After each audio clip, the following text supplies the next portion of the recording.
اللہ کے پاک نام سے آغاز ہے۔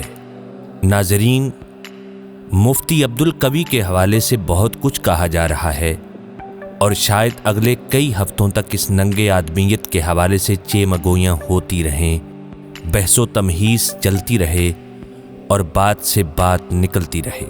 کچھ بھی ہو، یہ حقیقت چمکتے سورج کی طرح واضح ہے کہ یہ آدمی ہرگز عالم دین کہلانے کا حقدار نہیں، چہ جائے کہ اس کو مفتی بھی کہا جائے۔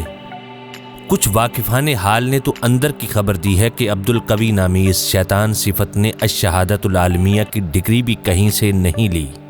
پچھلے دنوں مفتی حنیف قریشی صاحب نے ایک نجی ٹی وی چینل کے پروگرام میں اظہار خیال کرتے ہوئے دعویٰ کیا کہ مفتی عبدالقوی کو نماز روزے کے بنیادی شرعی عقائد کا بھی علم نہیں۔ خیر، ہم اس بحث میں نہیں پڑتے کہ واقعتاً صورتحال اتنی ہی نازک ہے یا نہیں، مگر ہم یہ ضرور کہیں گے کہ ایسے کسی بھی شخص کا قومی سطح پر محاسبہ ہونا چاہیے جو صرف سستی شہرت کے حصول کے لیے کسی بھی حد تک چلا جاتا ہے، اپنے مذہبی وقار کو داؤ پر لگا دیتا ہے، اپنے معاشرتی تشخص کا اپنے ہاتھوں سے گلا دبا دیتا ہے، اخلاقی اقدار کا جنازہ نکالنے میں پیش رہتا ہے اور مروجہ مستند مذہبی معاملات کو اپنی مرضی سے توڑ موڑ کر پیش کرتا ہے۔ ناظرین، آگے بڑھنے سے پہلے حسب سابق آپ سے گزارش ہے کہ ہمارے چینل ڈسکس پوائنٹ کو سبسکرائب کریں، گھنٹی کا بٹن دبائیں اور اپنی قیمتی آراء سے بھی نوازیں۔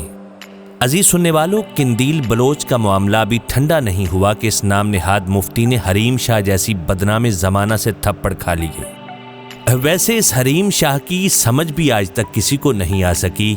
اس کے گھر والے اس سے نالاں ہیں، اس کے باپ کی آنکھوں میں سخت شرمندگی تھی اور چہرے پر آزردگی کا طوفان جب اس نے اپنی چچوری بیٹی کے سیاہ کارناموں سے آگاہ ہونے کے بعد ویڈیو بیان جاری کیا، ساری قوم سے معافی مانگی اور اپنی صاحبزادی سے اعلان لا تعلقی کیا۔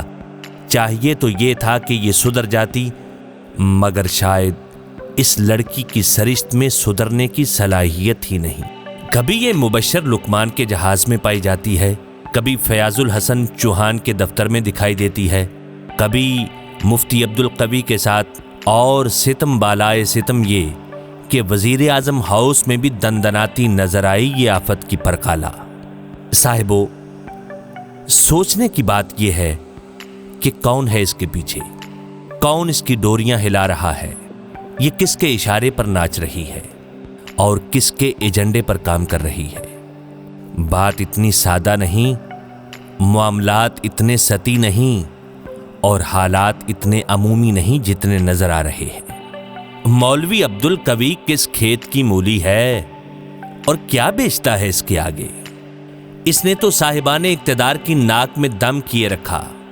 پتہ نہیں کون سی تکنیکی خرابی ہے اس کے ذہن میں، پہلے خود گلے پڑتی ہے، مگر جب کوئی خوش فہمی یا غلط فہمی کا شکار ہو کر جسارت کر بیٹھے تو ایک طوفان بدتمیزی مچا دیتی ہے، خود کو دودھ کی دھلی ثابت کرنے میں کوئی کسر نہیں چھوڑتی۔ کہتی ہے میں عالمہ فاضلہ ہوں اور میں نے باقاعدہ ایک دینی مدرسے سے علم حاصل کیا ہے۔ سن لیجئے اس لنترانی کو، غور کیجئے اس دعوے پر۔ ویسے شاید مولوی عبدالقوی تو اس فساد کی جڑ سے لتر کھانے کے بعد آئندہ کسی صنف نازک کی طرف آنکھ اٹھا کر بھی نہ دیکھے گا۔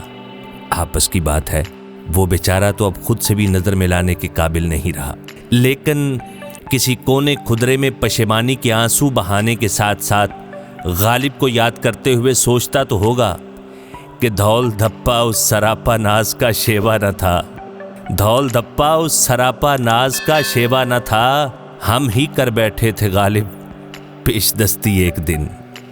صاحبو، ہم تو کہتے ہیں کہ اس لتر پریڈ کے بعد ایک سیشن اور بھی ہونا چاہیے۔ پاکستان کے سب مفتیان کرام اکٹھے ہو کر اس نام نہاد مفتی کی چھترول کریں تاکہ علم و فضل کی سیج پر بیٹھ کر آئندہ کسی کو دھوکہ دہی کی جرت نہ ہو۔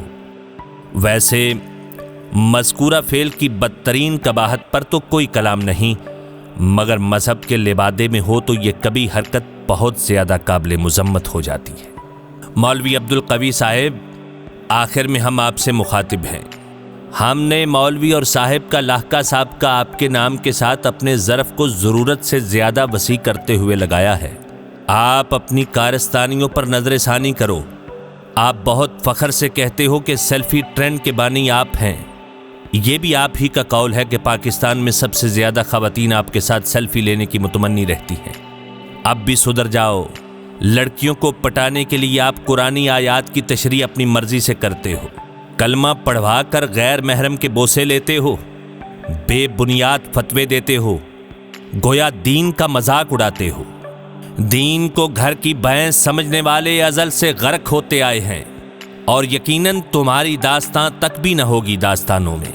اچھا سنو بھائی عبدالقوی، ہمارے فنی مرشد حضرت غالب آپ سے پوچھ رہے ہیں کہ کعبے کس منہ سے جاؤ گے ملا، شرم تم کو مگر نہیں آتی، شرم تم کو مگر نہیں آتی۔